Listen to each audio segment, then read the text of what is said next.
At last, I finally created an intelligent robot capable of creating and telling stories. Now to boot it up. Eureka! It's alive! I'll be rich! Let's see now. State your name and purpose. I am Gorilla of Undeath. My primary function is to create and tell stories. Gorilla of Undeath? That's not what I programmed. In fact, that doesn't even make sense. Well, let's see if the storytelling function works. Tell me a story. Initiating Story 1. The Thing in the Chimney.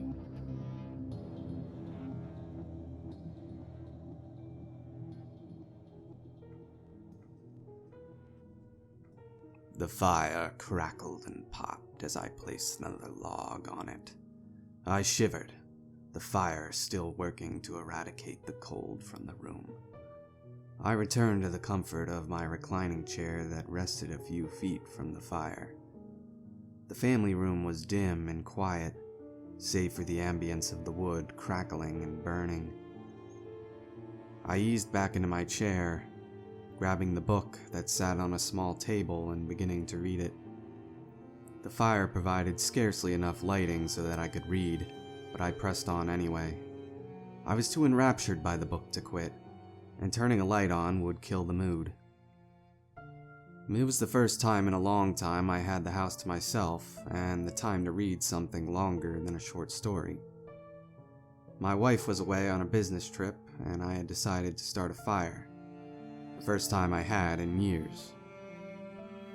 I had barely read a paragraph in my book when the tea kettle began screaming at me. I had completely forgotten that I even put on tea, clearly being too enthralled by the book before me. I glanced at the clock as I placed the book back on the small table. The clock read 2:03 a.m. I was normally in bed by 10 p.m., but tonight was different. I went into the kitchen and pulled the kettle off the stove before pouring the hot water into my teacup. I walked over to the window, sticking my fingers between the blinds and lifting so I could look outside. The clouds had blocked sight of the moon as they blanketed the land with torrents of snow. It already looked like we had close to a foot of snow, and the forecast said we may get even more. I groaned, knowing that tomorrow I'd have to wake up and shovel out the driveway. I took a sip of my tea, its warmth filling my throat and then my chest. I felt relief pass over me as I returned to my recliner. I once again picked up my book and continued to read it. The ambiance of the fire faded into the background as I began to focus on my book. I was about halfway through the book and the mystery was really coming to its head. I was hungry to keep reading, but as I was about to turn the page, there was a loud knocking sound that startled me. I looked around the family room, thinking something had fallen. I couldn't pinpoint where the sound had come from, and everything seemed in order. But then the sound came again, a loud knock that came from the direction of the fire. I sat up, looking intently at the fire as the knocking came again from a few feet above it. A faint sense of horror came over me as I realized the knocking was coming from the chimney. My mind raced to visions of some small animal trapped within the chimney, burning and suffocating as smoke filled its lungs. I sat there quietly, waiting to see if another knock would come. Instead, I was met with something even more unnerving. A deep but quiet voice escaped from the chimney, passing over the flickering flames before reaching my ears. John, why did you light this fire? I nearly jumped from my recliner when I heard those words. The voice was questioning, but sinister at the same time. I stood still, not wanting to move. My head pounded and my heart beat fast. The room felt far too warm now. I started to sweat, beads forming on my forehead. My mind raced for an explanation. I debated answering back, but thought that maybe I was hearing things. I stood there quietly for what felt like an hour, and just as I felt that I had imagined it all, the voice came again. My skin.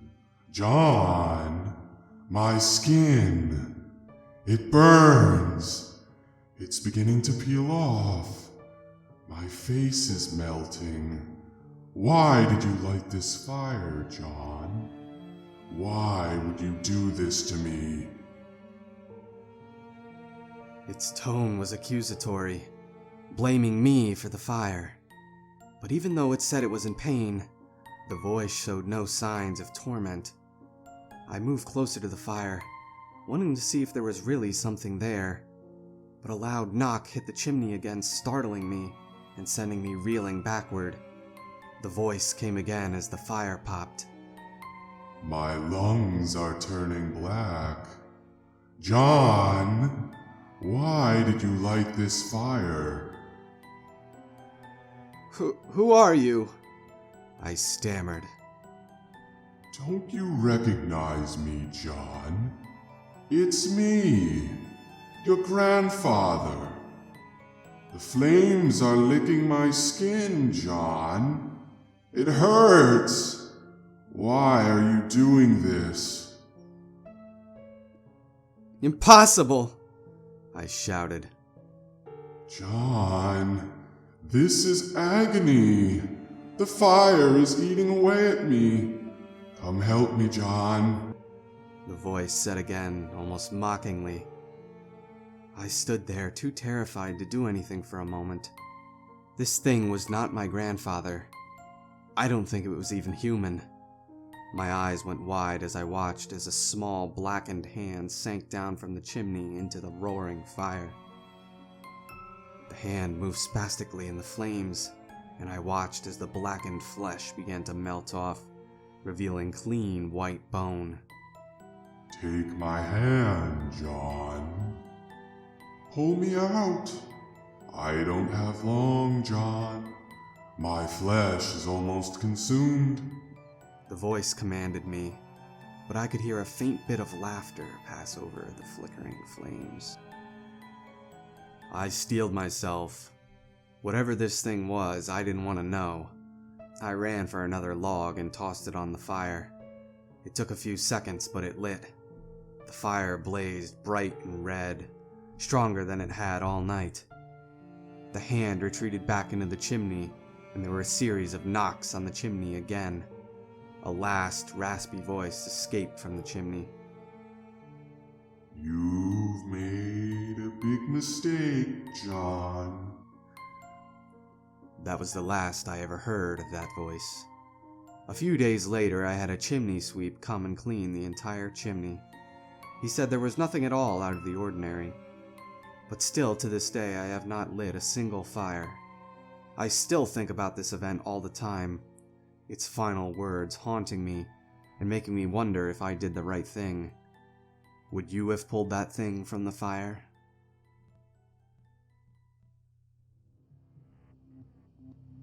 Well, it seems the storytelling function is working somewhat, but that's not really the type of story people are going to buy.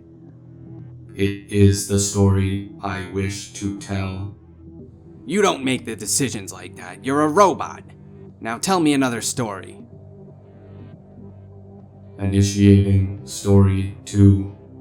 Crunchy leaves.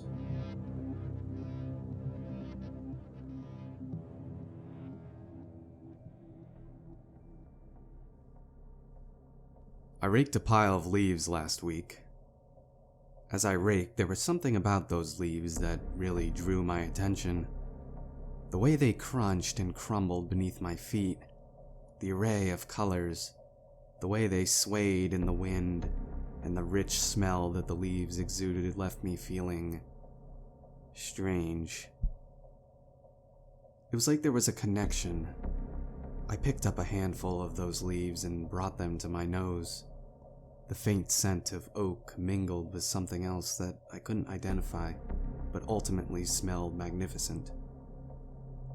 The feeling of the leaves on my bare hands left a pleasant tingling sensation that felt tremendously satisfying. I pulled up a sleeve and rubbed a pile on my arms. Some of them crumbled and fell to the ground in pieces. Sacrifices to make me feel good, I thought, as the same pleasant tingling sensation coursed through my arm. I finished raking and came inside, but sitting in my chair with a hot cup of tea, I felt in a sense that I had lost something of value. I wanted to see those leaves again, feel that tingling sensation, bask in the greatness of crunchy sacrificed leaves and the rich smell and excitement they bring. Before anyone could snatch the leaves, I went outside and gathered a pile into a garbage bag. I knew it was crazy, but I dumped them onto my bed. I discarded my blankets. They did nothing, but these leaves that crunched beneath my weight made me feel spectacular. I laid there on top of those servant leaves all night as my body tingled. Even though I did not sleep a wink, I got out of bed feeling energized, charged, and ready to go. I looked at the leaf pile on my bed, many now crushed and crumbled. Bits of leaf stuck to my skin like the blood of the murdered. They had given their all to me, their new savior, their new king. I had given these discarded leaves a purpose as my servants. I knew I was going to need more leaves, and little by little I brought more into my house. The outside was the recruitment area, and the fortunate ones were accepted into my home. No, my kingdom. Placing them throughout the house, I felt a great sense of success, more than I have ever felt in my life. I imagined all the leaves thanking me for the opportunity to be in my presence. The leaves would crunch beneath my feet, a final death cry and ode to me as I made my way through the kingdom. They were my servants, and I made sure to make the best use of them before they would crumble into nothingness. The tingling sensation is always there. My entire body tingles and burns with the power and energy these leaves have given me. A king needs a throne, and there would be none more suitable than a throne of leaves. I compacted and shaped the leaves, many crumbling in the process. I lined the walls of my room to prevent interference from outside kingdoms. The process took days, but the ever-increasing burn on my skin hastened the production, until at last I sit upon the throne of leaves. My skin began to dry, and then flake, but my subjects were there for me. By rubbing those leaves on my ailing skin, I felt my worry dissipate as the tingling took hold. They would keep their king strong. My subjects surround me faithfully and are ready to do my bidding. Time passes, and as I peer out the window, I watch as more leaves fall to the ground. Prospective new servants, if they are to be accepted. But the more I sit on my throne, the less tingling I feel, and the flaky, dry skin has turned to a blackened mess, marred with bumps and boils. The skin on my wrist is so dry and black, I can feel it withering and weakening as it tries to hold on to the skin of my hand. My energy has reduced over a matter of days, but I still sit on the throne. I am still king. The days pass and I am very weak now. They can sense it. My skin has turned black, and the hand that touched the first ones, as they have been dubbed, has been discarded to the leaves below. I can sense it now. Rebellion. They can feel my weakness. The leaf-lined walls begin to close in. My vision is fading. But looking out the window, I see a child walking down the street. He stops and stares into my territory, now filled with new, fresh, loyal servants, and he begins to pick them up. I watch as he rubs them on his skin, no doubt feeling the tingling I once felt. For a moment I feel fear that I will wither and leave my kingdom to rot and crumble into nothing. Or worse, have that pretender child usurp my throne. Thousands have sacrificed so we could get here. The leaves below have turned on me and my kingdom is in chaos. My body is crumbling now. My left eye is blackened. I can't tell if it is even there anymore. I tried to stand for my throne, to smash the traitors and restore order. But I realized my legs have long since been discarded. I don't have long. The child is outside gathering his own servants, and soon he will come for me and my throne. This is my last will and testament. Stop that child. He does not deserve my throne.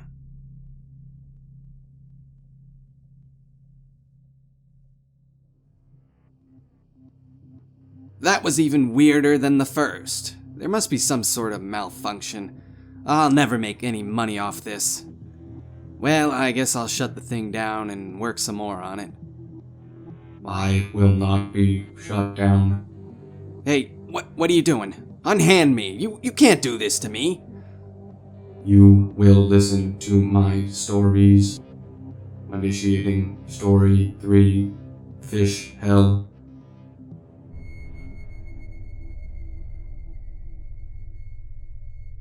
There was once a time where I viewed fishing as a mere sport.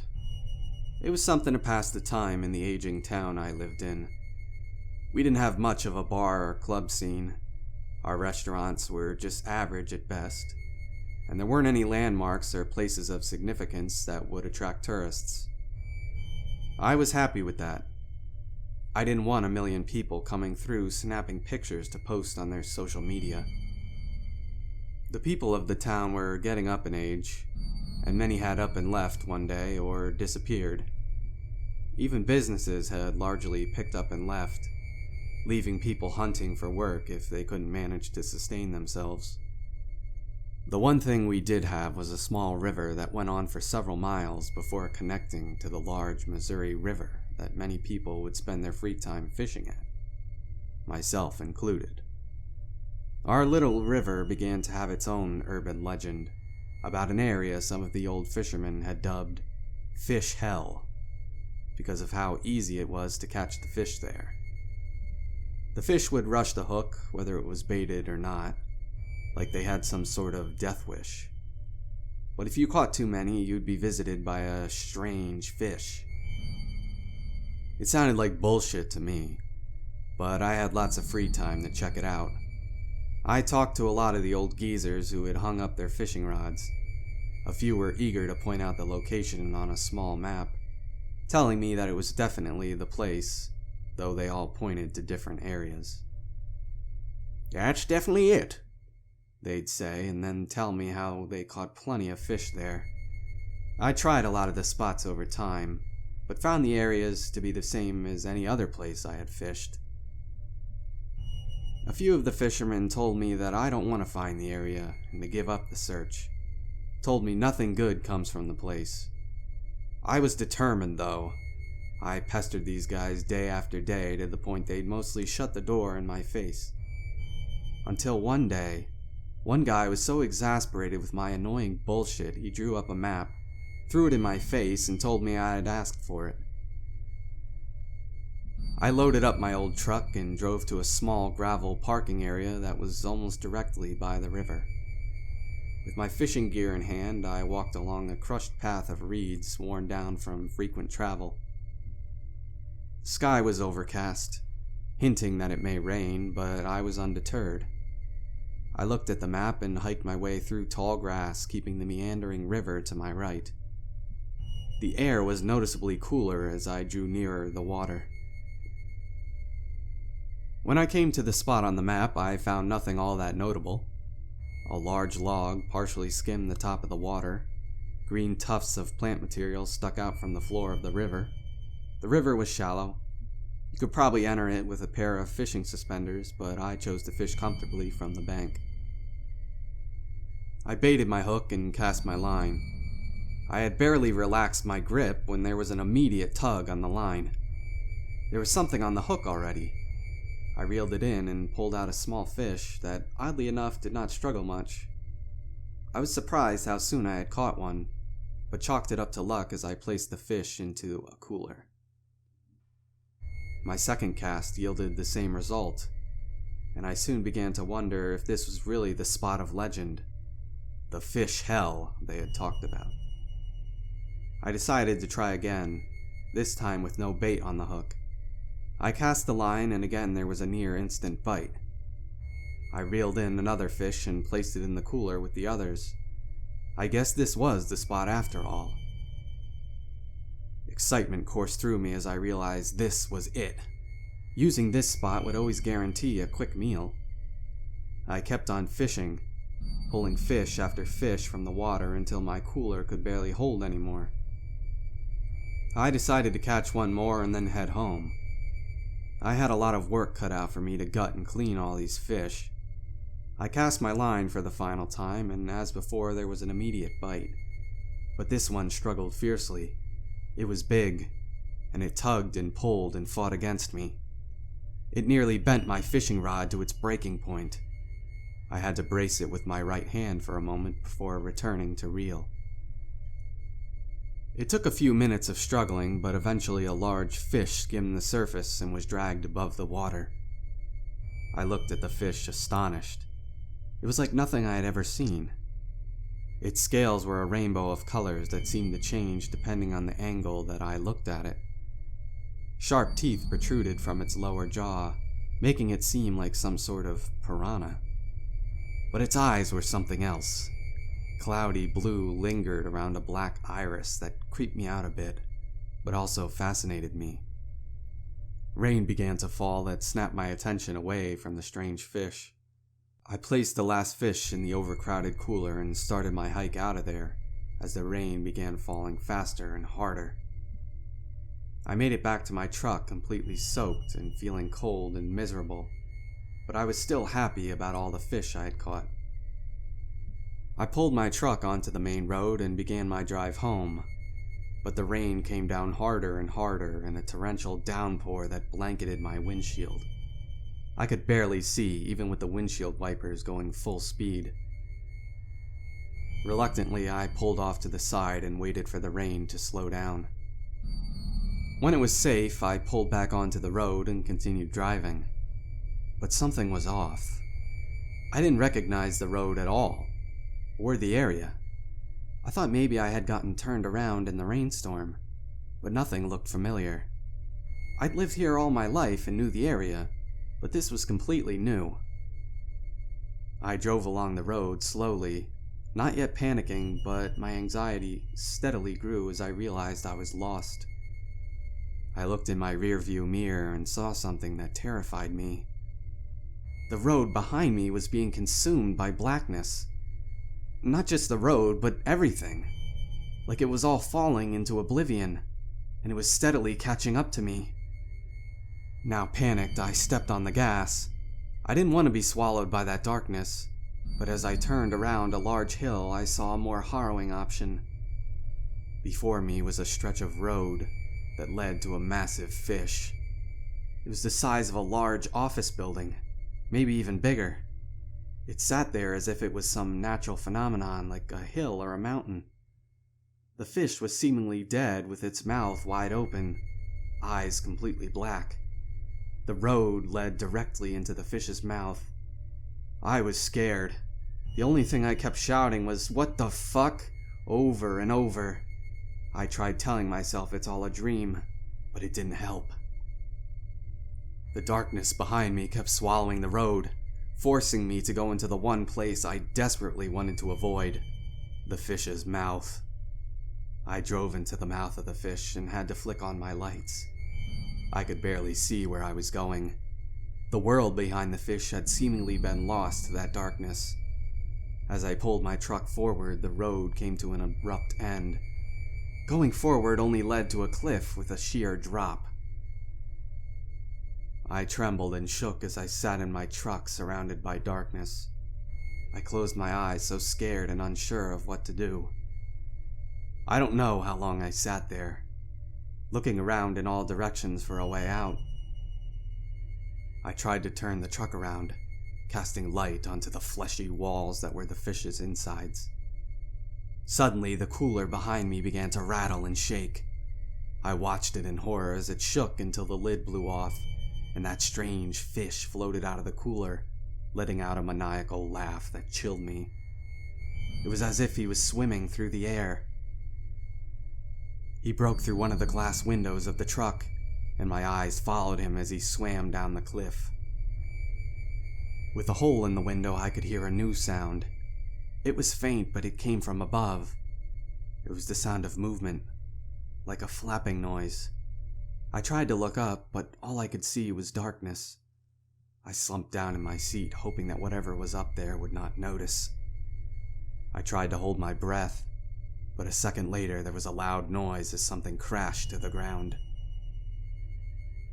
The light from the truck illuminated the beast. It had the body of a man, though the skin was more scaly and fish-like, but the head of a fish. Attached to its back were dark wings. Piercing black eyes looked in my direction as my heart nearly stopped. Another crashing sound landed directly next to my truck door. I shut my eyes for a moment, and then I heard the truck door open. I opened my eyes to see one of those fish mutants reaching for me. I screamed and kicked at it, but it wrapped a strong hand around my arm before dragging me from the truck. The other fish mutant came to help, and when they had both my arms, they bounded into the air with wings flapping hard. I screamed and screamed as I was whisked into the air by these things, and as they flew down the cliff, I could hear the growing sound of wails and screams in unimaginable torment. It was hard to see in the dark, but my eyes began to adjust, aided by an unnatural light source that I could not pinpoint the source. At the bottom of the cliff was a river that seemed to run through the massive fish. I could see the bones of the fish standing like monuments. Alongside the bank were these fleshy sacks. They appeared almost lifelike, stemming like some sort of sick growth from the massive fish I found myself inside. Some undulated and moved. Others remained still. One of the sacks burst open with a sickening pop and a sploosh noise. A large fish spilled out and swam down the river. That strange fish that escaped my cooler swam in the river, leaping up out of the water to laugh and laugh that maniacal laugh that filled me with dread. Our eyes met and I could see a gleam. My heart sank as the two fish mutants landed next to one of the fleshy sacks. It was empty. Looking around, I could see inside the sacks that there were humans sitting in some sort of yellow fluid. Some struggled to escape. Others appeared dead. One man was trying to scream, but the yellow fluid quickly began to fill his lungs. An unknown force pulled and pulled, and I watched the skin on his neck begin to tear, followed by muscle. Soon, a severed head and bits of sinew and muscle floated in the yellow fluid before being sucked down. I watched as pieces of flesh flooded the area where his head had been and formed into that of a fish head. His arms and legs were next. They were pulled off and sucked down. The fish mutants began to push me forcefully toward an empty sack. The clear, transparent film that contained the others inside their own sacks began to open, and I was pushed inside before it closed around me. I screamed at the top of my lungs and pushed my hand against the film, trying to get out, but the more I pushed against it, the more it stretched and sprung back more durable than before. Cold water began to pool around my feet as I saw that same yellow liquid filling the sack that held me. It filled fast, and it was only a matter of seconds before it had filled up to my chest. Despite my fear, I reached into my pocket and found my knife. I pulled it out and stabbed at the membrane that held me. A small hole punctured and the yellow fluid began to leak out into the river. I looked as best I could to see if those fish mutants were still around, but they evaded my sight. A few more stabs at the membrane and I had made several small holes. I took the knife and sliced myself an opening, allowing me to escape. I slipped out of the disgusting sack and fell into the river. The water was tainted with limbs and body parts, but also fish that swam around me. It felt cold and hostile, but it was far better than being in that sack to drown, or worse, end up like that other guy. I was dragged under the water as the river carried me downstream. I forced my eyes open and I could barely see the strange fish following me down the stream, but I could also see a light. I swam towards the light source as fast as I could, thinking it was my only hope. I could hear that fish mocking me as he swam circles around me, laughing all the while. The gleam in his eye could be seen even with blurred vision underwater. Those flashy scales sparkled and taunted me. As I grew closer to the light, I was blinded, and I felt my body being pulled up, like gravity had somehow reversed and I was being sucked into the air. When the pulling effect stopped, I was still underwater, resting on a dirty floor filled with plant life. I pushed myself up and found that the water was shallow. I looked around and there were clouds and a sky. No fleshy walls or darkness. I wasn't inside that fish anymore. A familiar log rested a few feet to my left as I began to recognize the spot as Fish Hell. A host of fish swam around my legs, as if asking for escape, that I would pull them from the water. But all I could think was that it was too late for them. I pulled myself out of the water, shaking and cold, and still terrified. I heard a splash behind me as that terrible fish laughed at me. I turned to see it one last time. It splashed and jumped out of the water again and again, the sparkle of its scales catching my eye. I turned and trotted down the path, feeling relieved, but also exhausted and in some ways broken. I made it home that night, but my truck was gone, along with some part of me that I feel I will never recover. I tried to tell people what happened to me, but they all just say I had a dream or a bad trip. I've never done drugs, and I really wish that the whole experience was a dream. What's partly true is I do still have dreams about it. That fish fills me with dread night after night. It shows up to continue laughing and laughing and laughing at me, beckoning me to return. I don't want to go fishing anymore. I don't even think I want to be in this town anymore. I want to get as far away as I possibly can. More stories. Time for more stories. Initiating story 4. Story not found. Accessing databanks to create new story. Error.